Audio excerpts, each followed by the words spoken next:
નમસ્કાર, અમરેલી જિલ્લામાંથી આ સમયે મોટી ખબર સામે આવી રહી। વડિયા શહેરમાં આશરે 250 જેટલા મતદારોના નામ મતદાર યાદીમાંથી કમી કરવાના આક્ષેપો ઉઠ્યા। માહિતી મુજબ વડિયામાં વસવાટ કરતા ચોક્કસ જ્ઞાતિના મતદારોને ટાર્ગેટ કરવામાં આવ્યા હોવાનો સવાલો ઊભા થયા। એસઆઈઆર પ્રક્રિયા દરમિયાન ફોર્મ નંબર 7 ભરીને મતદાર ન હોવાનું દર્શાવ્યું, પરંતુ આ ફોર્મ કોણે અને કઈ રીતે ભર્યું તે મુદ્દે હવે ગંભીર ચર્ચા શરૂ થઈ। સ્થાનિક આગેવાનોનું કહેવું છે કે તંત્રને ગેરમાર્ગે દોરવામાં આવ્યું અથવા જાણી જોઈને ચોક્કસ જ્ઞાતિને ટાર્ગેટ કરવામાં આવી હોવાનું શક્યતા છે। આ મુદ્દે અગ્રણી આગેવાનો દ્વારા વડિયા મામલતદાર સમક્ષ સત્તાવાર રજૂઆત પણ કરવામાં આવી। મામલતદાર દ્વારા સમગ્ર મામલે તપાસ કરવાની ખાતરી આપવામાં આવી અને ખોટી રીતે નામ કપાયા હશે તો યોગ્ય કાર્યવાહી થશે એવી હૈયાધારણા આપવામાં આવી। વધુ સમાચાર માટે જોડાયેલા રહો RP Gujarat news Rajkot. Election commission દ્વારા જોગવાઈ બહાર પાડવામાં આવી છે કે તમારા આજુબાજુમાં કોઈ એવા વ્યક્તિ હોય કે જે સ્થળાંતર કરી ગયા હોય અથવા તો મૃત્યુ પામ્યા હોય તો તમે ફોર્મ નંબર 7 ભરી અને એની માહિતી તંત્રને આપી શકો। તો એ જોગવાઈ મુજબ આજે વડિયામાં ફોર્મ 7 લગભગ 200 થી 250 જેટલા ભરાણા।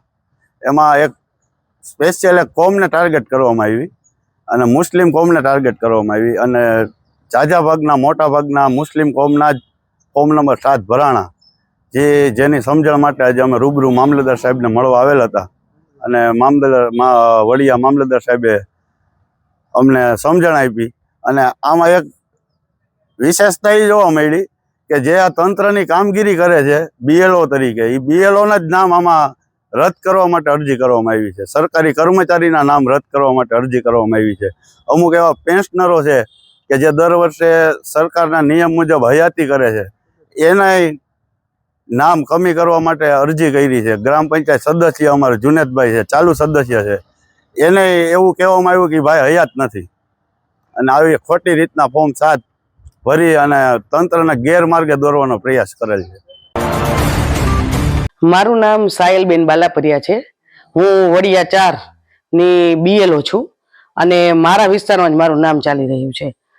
આ બધા નામ જે 7 નંબરના ફોર્મ ભરી અને વાંધા ઉઠાવ્યા છે, એ વ્યક્તિઓએ મારો પણ નામનો વાંધો ઉઠાવ્યો છે। હું જાતે બીએલઓ છું, છતાં મારું નામ કે હું અહીંયા રહેતી નથી અને હું કાયમી માટે સ્થળાંતર છું, એ એવી રીતના કરી અને નામ મારું છે એ વાંધામાં દર્શાવવામાં આવ્યું છે। આ ઉપરાંત મારી બેન છે સબાનાબેન બાલાપરિયા, જે કુકાઓ તાલુકાની અંદર પ્રાથમિક શિક્ષક તરીકે ફરજ બજાવે છે, એનો પણ વાંધો ઉઠાવ્યો છે। મારી બેન યાસ્મીન બાલાપરિયા તાલુકા પંચાયતમાં છે, એનો પણ વાંધો ઉઠાવ્યો છે। મારા ફાધર 75 વર્ષના છે, જે જીએબીમાં 58 વર્ષ જોબ કરીને નિવૃત્ત થયેલા છે, છતાં પણ એનો વાંધો ઉઠાવેલો છે। મારા ભાભી પણ કાનૂની સમિતિમાં છે, નીલોફરબેન બાલાપરિયા, એમનો પણ વાંધો છે। ટૂંકમાં કહેવાનો અર્થ એવો છે કે અમે બાલાપરિયા કુટુંબ જે છે 42 સભ્યોની, 42 સભ્યોના નામ એમાં છે।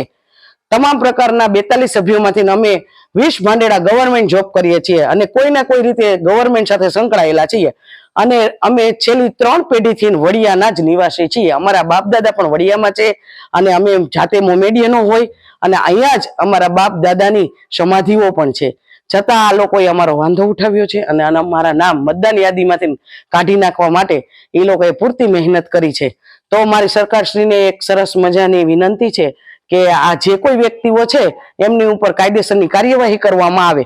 હાલ તો અમે એને જ્યારે ફોન કર્યો તો એને કીધું છે કે અમે ભાઈ કોઈ નામ કે કોઈ પણ પ્રકારના ફોર્મમાં સહી કરી નથી। 7 નંબરના ફોર્મ અમારા બારોબાર ભરીને કોક અમારા નામનો યુઝ કરી અને અમારા ફોર્મને સબમિટ અમારી સહી સાથે કરી આવ્યા છે, પણ સરકારશ્રીને મારે એટલી અરજી કરવાની છે કે એટલી વિનંતી કરવાની છે કે બારોબારથી જો કોઈ વ્યક્તિ આવા નામ યુઝ કરતા હોય તો આપ એની તપાસ કરો અને યોગ્ય કાર્યવાહી કરવામાં આવે। બસ મારી આટલી સરકારને વિનંતી છે।